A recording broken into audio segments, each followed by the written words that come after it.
आज मैं रिव्यू करूंगा इसे, यानी गोडॉक्स की SL60 वॉट लाइट का, और मैं आपको बताऊंगा कि ये लाइट आपको लेनी चाहिए या नहीं लेनी चाहिए। तो पहली चीज़ आपको क्लियर कर देता हूँ कि ये लाइट जो है ये मैं करीबन 2 साल से यूज़ कर रहा हूँ, अपने YouTube वीडियोस के लिए यूज़ कर रहा हूँ और काफ़ी अलग अलग जगह पे यूज़ कर रहा हूँ। तो मेरे पास इनफ एक्सपीरियंस है ये लाइट यूज़ करने का और कुछ अलग अलग लाइट्स यूज़ करने का, जिसके बेसिस पे मैं आपको क्लियरली बता सकता हूँ कि कौन सी लाइट आपके लिए ज़्यादा सूटेबल रहेगी। तो आप पूरा रिव्यू जरूर देखना, और जो भी ऑल्टरनेटिव्स की बात करूंगा इंक्लूडिंग गोडॉक्स SL60W और एक्सेसरीज, उन सब का लिंक मैं डिस्क्रिप्शन में डाल दूंगा। तो जो भी आपको पसंद आए, गोडॉक्स पसंद आए या कुछ दूसरे ऑल्टरनेटिव्स पसंद आए, वो आप जाके खरीद सकते हो अपने वीडियोस को एनहांस करने के लिए। तो रिव्यू को स्टार्ट करते हैं। सबसे पहले मैं बेसिक चीज़ों की बात कर लेता हूँ कि क्या फीचर्स क्या है लाइट के, ताकि आपको बेसिक समझ में आ जाए। तो गोडॉक्स की है SL60 वॉट, यानी 60 वॉट की पावर है। वाइट जो है या W जो है वो एक्चुअली वॉट्स नहीं है, वो है वाइट के लिए रिप्रेजेंटेड है, बिकॉज ये डे लाइट बैलेंस्ड है। अराउंड 5600 केल्विन तक सपोर्ट करती है ये कलर टेम्परेचर। तो डे लाइट बैलेंस लाइट है। कॉब लाइट है, यानी चिप ऑन बोर्ड लाइट है। आपने देखा होगा कि बहुत सारे पैनल लाइट्स के अंदर छोटे छोटे LED बीड्स होते हैं, लेकिन इसके अंदर एक सिंगल LED है जो इतनी बड़ी है, इसे कहते हैं चिप ऑन बोर्ड। तो ये है, इससे थ्रू लाइट थ्रू होती है। तो ये है बेसिक फीचर्स। आप इसको नॉर्मल लाइट स्टैंड पे लगा सकते हो, पावर AC पावर या DC पावर से जो कनेक्ट होती है, मतलब डायरेक्टली वॉल में कनेक्ट कर सकते हो। इसके अंदर आपको कोई अडेप्टर नहीं लगाना पड़ता है, तो डायरेक्ट आप पावर करके इसको यूज़ कर सकते हो। तो ये बात कर ली मैंने बेसिक फीचर्स की। आप बता देता हूँ बॉक्स के अंदर क्या क्या आता है आपको, साथ में एक्सेसरीज क्या मिलती है अगर आप ये खरीदते हो तो बेसिकली ऑब्वियसली आपको सबसे पहले मिलती है उसकी जो बेसिक लाइट है अंदर जो मिलती है। उसके बाद आपको जो मिलता है एक स्टैंडर्ड रिफ्लेक्टर मिलता है इसके साथ में, जब यूज़ कर सकते हो लगा के। जो मैंने शुरुआत में दिखाया वो रिफ्लेक्टर नहीं लगा था। एक साथ में आपको लंबी सी एक AC पावर केबल मिलती है जो डायरेक्टली वॉल में लगा सकते हो। लंबी पावर केबल लेने का बहुत बड़ा फायदा है, जो बहुत इंपॉर्टेंट है। और एक और चीज़ मिलती है जो है रिमोट। अब एक चीज़ ध्यान में रखना है कि नए वाले जो मॉडल्स आ रहे हैं, क्योंकि मैंने 2 साल पहले खरीदी थी, नए मॉडल्स के अंदर कुछ लोगों ने मुझे बताया कि रिमोट नहीं आ रहा है। तो जब आप डिस्क्रिप्शन चेक करो जाके उस प्रोडक्ट का जो मैंने लिंक दिया हुआ है, तो उसमें एक बार कंफर्म कर लेना, क्योंकि मुझे लगता है रिमोट होने से थोड़ा कन्वीनियंस अच्छा हो जाता है, ईजी हो जाता है। स्पेशली अगर लाइट को थोड़ा हाई जगह पे माउंट करोगे तो वहाँ पर रिमोट से ईजिली पावर ऑन और ऑफ करने में काफ़ी ईजी हो जाता है। तो अब बात करते हैं लाइट के फिजिकल ओवरव्यू, यानी फिजिकल फीचर्स की बात करता हूँ, ताकि मैं समझा सकूँ कि लाइट की बिल्ड क्वालिटी कैसी है, कैसे यूज़ करते हैं, सब कुछ चीज़ें बताता हूँ। तो जैसा आप देख रहे हो, लाइट जो है कंप्लीटली ब्लैक कलर में आती है और मेटल की पूरी बिल्ड है, काफ़ी भारी लाइट है। ये जो है पूरा मेटल से बना हुआ है और काफ़ी भारी है। ये जो हैंडल भी है काफ़ी स्ट्रॉन्ग रहता है, इससे आप पूरी लाइट को उठा सकते हो इस तरीके से। और इससे मेटल होने से कंस्ट्रक्शन से भारी तो हो जाती है, लेकिन मेटल होने से हीट सिंक काफ़ी अच्छी होती है, यानी क्योंकि जब LED लाइट यूज़ होती है तो काफ़ी गर्म होती है, तो इससे थोड़ा हीट डिसिपेशन जो है वो काफ़ी अच्छा होता है। उसके बारे में थोड़ी 2-3 डिटेल्स है जो मैं वीडियो पे थोड़ा आगे बताऊंगा जब उसके बारे में बात करेंगे। और आगे आप देख रहे हो यहाँ पे चिप लगी हुई है, यानी चिप जो है जिससे आप चिप लाइट जलती है, यानी लाइट आती है। और ये जो है अगेन उसका डेडिकेटेड हीट सिंक है। इसकी ये आई थिंक एल्यूमिनियम का बना है, साउंड से आपको शायद थोड़ा पता चलेगा। तो ये एल्यूमिनियम का हीट सिंक है। उसके अलावा अगर देखें तो ब्रांडिंग दी है लेफ्ट साइड पर, राइट साइड पे यहाँ पर बवन्स माउंट है, जिससे के थ्रू आप एक्सेसरीज लगा सकते हो जो बवन्स माउंट कंपैटिबल है। तो गोडॉक्स की खुद की एक्सेसरीज भी आती है, लेकिन कोई भी बवन्स माउंट की एक्सेसरी आप यहाँ पे माउंट कर सकते हो। और यहाँ पर ये डिटैचिंग स्क्रू है। इसको अगर आपको सपोज सॉफ्ट बॉक्स को अनमाउंट करना है तो इसको पुल करके आप उसको डिटैच कर सकते हो, जैसे मैंने अभी किया था। मैं नॉर्मली यही लाइट यूज़ करता हूँ अपने वीडियोस को लाइट करने के लिए। नीचे चलते हैं, यहाँ पर ये जो है माउंटिंग मैकेनिज्म है। इसको ढीला करके आप लाइट को थोड़ा एंगल पे एडजस्ट कर सकते हो, यानी लाइट को आपको नीचे की तरफ पॉइंट करना है, कैसे पॉइंट करना है। यहाँ पर 1-2 चीज़ों की बात जो बताऊंगा जो इंपॉर्टेंट है, कि ये जो माउंटिंग मैकेनिज्म है ये इतना अच्छा नहीं है लाइट के अंदर। परफॉर्म करता है, डिसेंट परफॉर्म करता है, लेकिन अगर आप सामने हैवी सॉफ्ट बॉक्स लगा दो, फॉर एग्जांपल जैसे मैं यूज़ करता हूँ गोडॉक्स का P98, जिसका मैं यहाँ पे एक फुटेज डाल दूंगा। तो उसके साथ में होता क्या है, जब मैं इसको स्टैंड पे माउंट करता हूँ तो बिकॉज इतनी भारी है और वो सॉफ्ट बॉक्स भी बहुत बड़ा है, तो ये माउंटिंग मैकेनिज्म स्ट्रॉन्ग नहीं होने के कारण क्या होता है, लाइट थोड़ी झुक जाती है। तो उसे मुझे मैनेज करना पड़ता है कि मुझे अगर लाइट को एक स्पेसिफिक एंगल पे रखना है तो मुझे उसको थोड़ा ऊपर करके टाइट करना पड़ता है। तो ये चीज़ मुझे इतनी ज़्यादा पसंद नहीं आती। अगर ये बेटर होती या स्ट्रांग होती ज़्यादा अच्छा लगता। उसके अलावा ये प्लास्टिक का बिल्ड भी है, तो मुझे कभी कभी लगता है अगर बहुत ज़ोर से कुछ डैमेज हुआ है, कुछ हिट हो गया, तो यहाँ पर टूटने का या ब्रेक होने का चांस है। और पर्सनल मुझे लगता है कि अगर ये लाइट में कुछ खराबी आएगी सबसे पहले तो यहीं पे खराबी आएगी। उसके अलावा यहाँ पर एक जो स्क्रू है, यहाँ पर आप अम्ब्रेला माउंट है, अम्ब्रेला लगा सकते हो। प्लस जो रिफ्लेक्टर है उसके अंदर भी एक अम्ब्रेला का छोटा सा स्लॉट दिया है, आप निकाल के वहाँ पे भी अम्ब्रेला लगा सकते हो। तो ये दोनों ऑप्शंस हैं आपके पास माउंटिंग के लिए कि आपको एक्सेसरीज माउंट कैसे करनी है। पीछे की साइड बात करते हैं। पीछे की साइड सिंपल एक डिस्प्ले है। यहाँ पर जब ब्राइटनेस कंट्रोल्स, चैनल ग्रुप, उनकी इन्फॉर्मेशन आती है। ये डायल जो है ये कंप्लीटली घूमता है, बहुत सॉफ्ट एंड स्मूथ है। इससे आप क्विकली ब्राइटनेस को एडजस्ट कर सकते हो और इसे क्लिक करके आप चैनल्स एंड ग्रुप को चेंज कर सकते हो। यहाँ पर चैनल्स एंड ग्रुप का डेडिकेट बटन है, उसके अलावा सिर्फ एक ऑन ऑफ बटन है और यहाँ पर AC पावर सोर्स का स्लॉट है जो कि साथ में इनबिल्ट केबल आप लगा सकते हो, काफ़ी लंबी केबल आती है।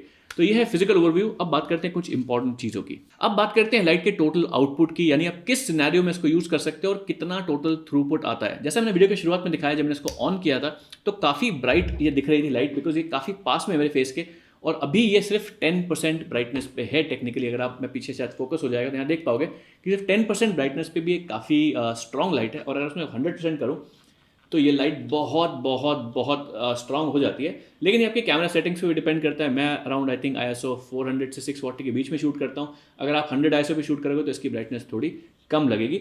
अब ब्राइटनेस इतनी है कि आप इसको अपनी की लाइट के लिए यूज़ कर सकते हो अगर लाइट आपके पास में हो। अगर आपका फ्रेम बहुत वाइट है तो शायद 60 वाट इनफ नहीं पड़ेगा, और अगर आपको रूम टोन बढ़ानी है या रूम की एम्बियंस को लाइट करना है तो भी 60 what is not more than enough. मैं एग्जांपल देता हूँ, अगर मैं इसको 100% पे सेट कर दूँ, ये 100% लाइटनेस ब्राइटनेस पे, और अगर मैं इसे छत पे पॉइंट करूँ तो आपको दिखेगा कि पीछे रूम की जो ब्राइटनेस है वो थोड़ी सी बढ़ती है, और अगर मैं इसको बंद करूँ तो आप देखोगे डिफरेंस कितना है। तो अगर रूम की ब्राइटनेस को बहुत ज़्यादा बढ़ाना है, आपको हाई की लुक चाहिए, तो शायद 60 वाट हो सकता है कम पड़े। डेफिनेटली काफ़ी अच्छी लाइट सोर्स है, आपको डिफरेंस दिख रहा होगा। लेकिन मेरे ख्याल से अगर आपको बड़ा सेट है, आपको मल्टीपल लोगों को लाइट करना है, इंटरव्यू शूट करना है, तो 60 वाट से थोड़ी बड़ी लाइट आई थिंक मेरे लिए ज़्यादा इंपॉर्टेंट रहेगी। बट डेफिनेटली आप छोटे रूम्स के लिए, जैसे मैंने आपको डेमोन्स्ट्रेट करके दिखाया, उसके लिए आप इस की लाइट यूज़ कर सकते हो, या इवन एम्बिएंट लाइट के लिए, एक्सपोजर बढ़ाने के लिए आप यूज़ कर सकते हो। तो ब्राइटनेस के अलावा एक और इंपॉर्टेंट चीज़ होती है फ्लिकरिंग, यानी हाई फ्रेम रेट के अंदर अगर आप 120 FPS या हाई शूट करते हो तो क्या लाइट में फ्लिकर होता है। तो मैंने जो भी टेस्ट किए हैं, मैं 120 FPS पे भी काफ़ी बार शूट किया है, मुझे कोई भी फ्लिकर नहीं दिखता है इस लाइट के अंदर। मैं कुछ क्लिप्स डाल दूंगा, अगर मुझे B-roll मिलता है तो आपको दिख जाएगा कि इवन 120 FPS में अगर आप शूट करते हो इस लाइट सोर्स के साथ में या SL60 वाट के साथ में, तो कोई फ्लिकर देखने को नहीं मिलेगा। तो अब बात करते हैं कि SL60 वाट को आप कहाँ कहाँ यूज़ कर सकते हो, किस किस सिनेरियो में यूज़ कर सकते हो। तो मोस्टली जो लोग लाइट लेना चाह रहे होंगे उनके सिनेरियो में, उनके दिमाग में दो इंपॉर्टेंट सिनेरियो होंगे, फोटोग्राफी और वीडियोग्राफी। तो वीडियोग्राफी का यूज़ केस तो मैंने दिखाई दिया आपको कि कैसे आप यूज़ कर सकते हो एज अ की लाइट, और मेरे पुराने वीडियोस अगर आपने थोड़े भी देखे हो तो मोस्ट ऑफ द वीडियोस के अंदर मैं SL60 वाट को ही यूज़ करता हूँ अपनी की लाइट में, और मैं जनरली 30% से 40% से ज़्यादा यूज़ नहीं करता हूँ इसको। तो ब्राइटनेस का आपको अंदाज़ा लग जाएगा कि किस ब्राइटनेस पे आप यूज़ कर सकते हो। अब अगर आप इसको कंटिन्यूस लाइट सोर्स की जगह आप इसको फोटोग्राफी के लिए यूज़ करना चाहते हो तो डेफिनेटली लाइट यूजेबल है, बट मेरे हिसाब से अगर आपको अलग अलग सिनेरियो में यूज़ करना है तो 60 वाट थोड़ी बहुत लिमिटिंग रहेगी मेरे हिसाब से। आप डेफिनेटली फूड फोटोग्राफी के लिए यूज़ कर सकते हो, लेकिन कोई भी हाई स्पीड शूट के लिए definitely continuous light source recommended नहीं है। मैं रिकमेंड करूंगा कि अगर आप प्राइमरीली फोटोग्राफी के लिए लाइट लेना चाह रहे हो तो आप कोई चीप फ्लैश ले सकते हो। योंगनो के फ्लैशेज आते हैं 2-4-5 हज़ार रुपये के, वो आपको ज़्यादा सूटेबल रहेंगे। अगर सिर्फ वीडियोग्राफी लेना चाहते हो तो ये लाइट काफ़ी अच्छी है। और अगर आपका बजट हाई है और तो डेफिनेटली आप डेडिकेटेड फ्लैश भी ले सकते हो और इसका बेटर या हायर पावर वर्जन भी ले सकते हो। और अगर आपका बजट आप प्रोफेशनल लेवल का काम करते हो तो गोडॉक्स की एक लाइट सीरीज आती है कॉल्ड FV सीरीज, वो फ्लैश लाइट भी रहती है और वो वीडियो लाइट भी रहती है। तो एक ही लाइट के अंदर आपको फ्लैश भी मिल जाएगा प्लस आपको वीडियो लाइट भी मिल जाएगी। तो अगर आपके बजट में सूट करती है, आई थिंक 30-40,000 रुपीज़ की आती है, तो वो लाइट आप ले सकते हो ताकि हाइब्रिड यूज़ केस के लिए आप इसको यूज़ कर सको। अब कंपैटिबल एक्सेसरीज की बात करें तो जैसे मैंने बताया कि इसमें बोवन्स माउंट है, नहीं बोवन्स माउंट की कोई भी एक्सेसरीज आप ले सकते हो। Amazon इंडिया पे बहुत सारी मिलती हैं, और मैंने गोडॉक्स का पर्सनल जो मैं यूज़ करता हूँ वो है गोडॉक्स का P90H। मैं आपको यहाँ पे दिखाऊंगा कि कितना बड़ा सॉफ्ट बॉक्स है, 90 इंचेस का आई थिंक सॉफ्ट बॉक्स है, 90 सेंटीमीटर्स का मुझे भूल गया। इसका एक बड़ा वर्जन भी आता है 120H, वो भी काफ़ी बड़ा आता है, तो वो ले सकते हो। प्लस थर्ड पार्टी एक्सेसरीज भी आती हैं जो बोवन्स माउंट पे कंपैटिबल है। तो फर्स्ट ऑफ ऑल आपको सॉफ्ट बॉक्स चाहिए रहेगा, इसका जो रिफ्लेक्टर है उसको भी यूज़ करके आप कोई स्टैंडर्ड रिफ्लेक्टर को यूज़ करके या स्टैंडर्ड 5-in-1 रिफ्लेक्टर को यूज़ करके भी लाइट सॉफ्ट कर सकते हो। सॉफ्ट बॉक्स लेना जरूरी नहीं है। और मैं पर्सनली रेकमेंड करूंगा जो P90H है वो काफ़ी महंगा भी है, मैं उसका एक ऑल्टरनेटिव आपको रेकमेंड करूंगा। उसका एग्जैक्ट मॉडल मुझे ध्यान नहीं है, लेकिन उसका लिंक डिस्क्रिप्शन में डाल दूंगा और यहाँ पर एक इमेज डाल दूंगा।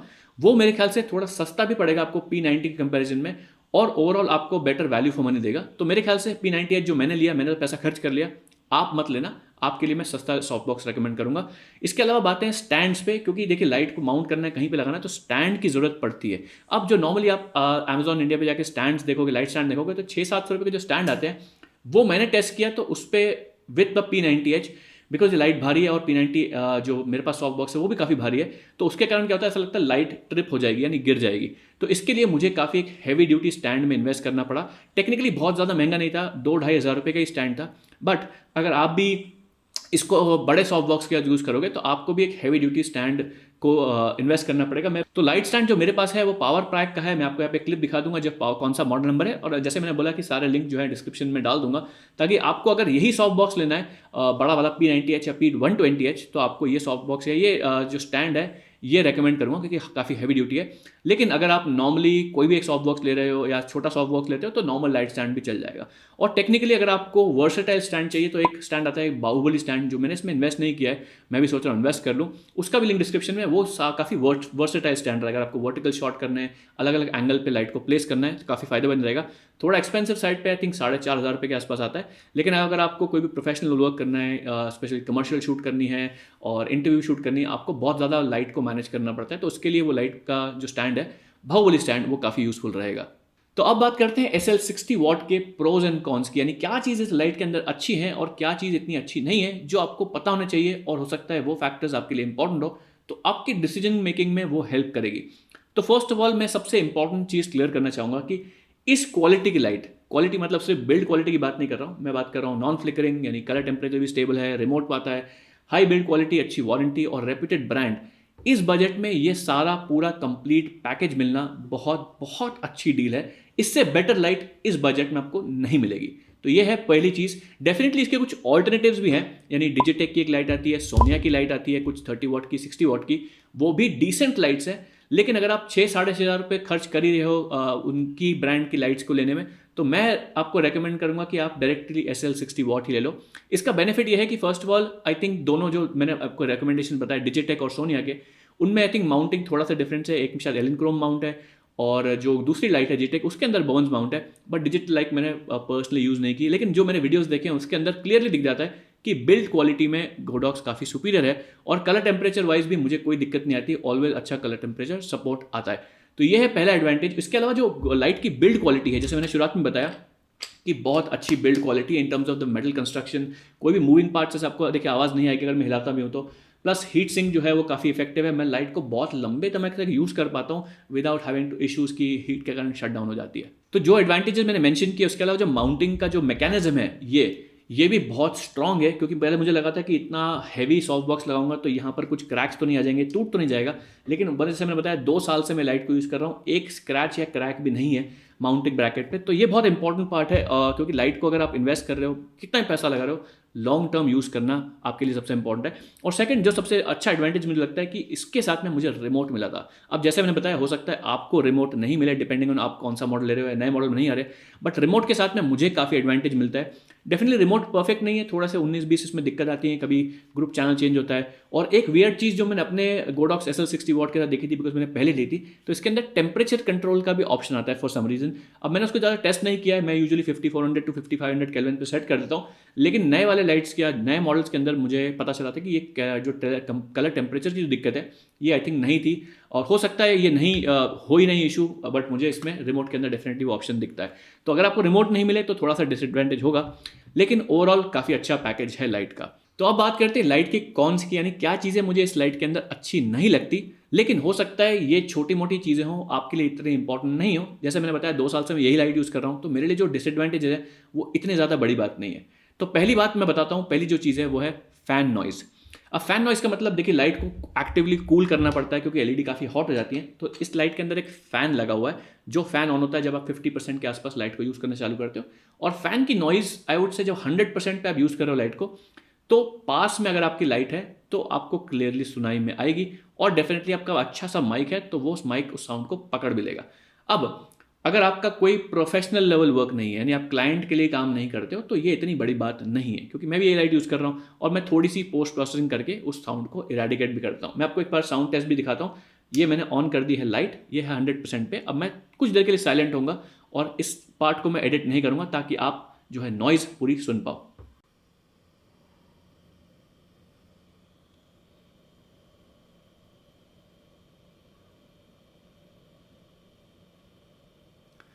अब ये चीज़ आपको ध्यान रखनी है कि जो मैंने आपको साउंड सुनाया वो मैंने माइक और फैन को बहुत पास में रखा था। अगर मैं लाइट को थोड़ा भी दूर लेके जाऊं, अब आपको शायद क्लियरली समझ में आएगा कि थोड़ी दूर होने पर लाइट पे क्या फ़र्क पड़ता है साउंड क्वालिटी पे। तो डिपेंडिंग ऑन आपका यूज़ केस क्या है, आपके लिए साउंड या जो फैन नॉइज़ है वो हो सकता है इंपॉर्टेंट हो सकता है इंपॉर्टेंट नहीं हो। तो नेक्स्ट इंपॉर्टेंट कॉन की बात कर लेते हैं। जो मैंने पहले ही बताया वो है इसका ये माउंटिंग ब्रैकेट ऑप्शन। अब पूरी लाइट मेटल की बनी है, लेकिन जो माउंटिंग ब्रैकेट है ये प्लास्टिक का बना है। ऑनेस्टली यहाँ पर ये जो है, ये आपको दिख रहा होगा, ये सुनाई में आ रहा होगा, ये प्लास्टिक का है। प्लस इसका जो हैंडल है वो इतनी अच्छी क्वालिटी का नहीं है, और ऑनेस्टली मुझे नहीं लगा था कि 2 साल तक ये टिक पाएगा, क्योंकि जब भी मैं लाइट को यूज़ करता हूँ मैं इसको सॉफ्ट बॉक्स में माउंट करके रखता हूँ, और ऑनेस्टली इस रिव्यू के लिए मैंने इस लाइट को स्टैंड से उतारा है, लेकिन उसके अलावा तो ये हमेशा लाइट स्टैंड पे माउंटेड ही रहती है। उसके अलावा भी या उतने टाइम तक इसको वहाँ पर माउंट करने के बाद भी ये टिक गया, that is a surprise to me. तो टेक्निकली अंदर तो मेटल दिख रहा है आपको यहाँ पर, लेकिन ओवरऑल जो प्लास्टिक बिल्ड है ये थोड़ा बेटर होता तो ज़्यादा अच्छा रहता। और मैंने ये भी देखा कि गोडॉक्स ने जब अपनी नई लाइट सीरीज लॉन्च की है, इसके बाद SL सीरीज 2 है और जो दूसरी VL सीरीज लाइट्स हैं उनके अंदर ये उन्होंने इंप्रूव किया है। तो ये अच्छी बात है कि फ्यूचर लाइट्स में जो नई लाइट्स है उसके अंदर इंप्रूव किया है, लेकिन वो लाइट्स थोड़ी एक्सपेंसिव भी हैं। तो बजट फ्रेंडली जो ऑप्शन है, अगर इसके अंदर ही इंप्रूव होकर आ जाता तो मुझे थोड़ा बेटर लगता। और लास्ट और सबसे इंपॉर्टेंट कॉन जो मुझे लगता है इस लाइट के अंदर होना चाहिए था, बहुत अच्छा रहता, लेकिन मैं इस प्राइस रेंज में एक्सपेक्ट नहीं कर रहा हूं, वो है मोबाइल ऐप के थ्रू कंट्रोल। तो बात करते हैं सबसे इंपॉर्टेंट पॉइंट की कि क्या आपको ये लाइट खरीदनी चाहिए कि नहीं खरीदनी चाहिए, और नहीं खरीदनी चाहिए तो इसके अलावा ऑल्टरनेटिव्स क्या हैं जिसमें आप इन्वेस्ट कर सकते हो ताकि आपको प्रोफेशनल वीडियोस बनाने में हेल्प हो। तो जैसे मैंने आपको बताया, पहले भी मैंने 2-3 में मेंशन किया कि इस पैकेज में, इस प्राइस में, इस बिल्ड क्वालिटी की, इस क्वालिटी ऑफ लाइट को मैच करना मुश्किल है। अब डेफिनेटली हो सकता है कि कुछ यूज केसेस हो जहां पर आपको इसके जो फीचर्स है लाइट के वो ज़रूरी नहीं हो। फॉर एग्जाम्पल, हो सकता है आपके लिए हाई फ्रेम रेट पे फ्लिकरिंग इंपॉर्टेंट नहीं हो सकता है आपके लिए 100% कलर एक्यूरेसी इंपॉर्टेंट नहीं हो, आपको सिर्फ एक बेसिक यूट्यूब वीडियो बनाना है, हो सकता है आप कुकिंग वीडियोस बनाते हो, कुछ भी करते हो सिंपल रील बनाने के लिए, then this will be a little bit overkill. क्योंकि ये लाइट जैसे मैंने बताया ये भारी है, तो भारी होने के कारण होता क्या है कि लाइट को माउंट करने के लिए भारी चीज़ें भी चाहिए, राइट, भारी स्टैंड चाहिए, लाइट को मूव करना है तो भारी भरकम हाथ चाहिए, ईजिली मैन्यूवर नहीं कर सकते आप इस लाइट को, तो ये एक डिसएडवांटेज होता है। लेकिन अगर आप दूसरी टाइप की लाइट्स लो, सपोज आपने पैनल लाइट ली, हो सकता है रिंग लाइट ले ली, तो उसके अंदर ही आपको डिसएडवांटेज नहीं मिलता है कि वो मूव करने में आसान है, लेकिन डेफिनेटली कलर क्वालिटी और वो सफ़र करेगा। तो अल्टीमेटली आपको डिसाइड करना है कि आपके लिए क्या इंपॉर्टेंट है, कौन से वीडियोस आप बनाते हो, किस चीज़ के लिए बनाते हो, उसके बेसिस पे आपको चूज करना है कि क्या आपके लिए प्रोफेशनल लेवल का लाइट जो थोड़ी भारी है वो इंपॉर्टेंट है, कि आपको सिर्फ बेसिक वीडियोस बनाने हैं जिसमें आप रिंग लाइट यूज करके आप कोई भी लाइट खरीद के यूज कर सकते हो। तो आई होप मेरे इस एक्सप्लेनेशन से आपको समझ में आ गया हो कि आपके लिए Godox SL60 what light suitable है कि नहीं, या आपको कोई दूसरी लाइट में इन्वेस्ट करना चाहिए। जो लाइट का करंट प्राइस है SL60 वॉट का, उसका मैं यहाँ पे एक इमेज डाल दूंगा, और यहाँ पर जो सॉफ्ट बॉक्स है उसका भी इमेज डाल दूंगा करंट प्राइस के साथ में। दोनों के लिंक्स डिस्क्रिप्शन में है, आप जाके चेकआउट कर सकते हो। और अगर आपको देखना है कि SL60 वॉट के अलावा दूसरी लाइट्स में कौन सी रिकमेंड करता हूँ, तो ये वाला वीडियो देख लो। और अगर आपको देखना है लाइट्स को एक्चुअली यूज कैसे करना है, पोजीशन कैसे करना है, तो ये वाला वीडियो देख लो और चैनल को सब्सक्राइब भी कर लो।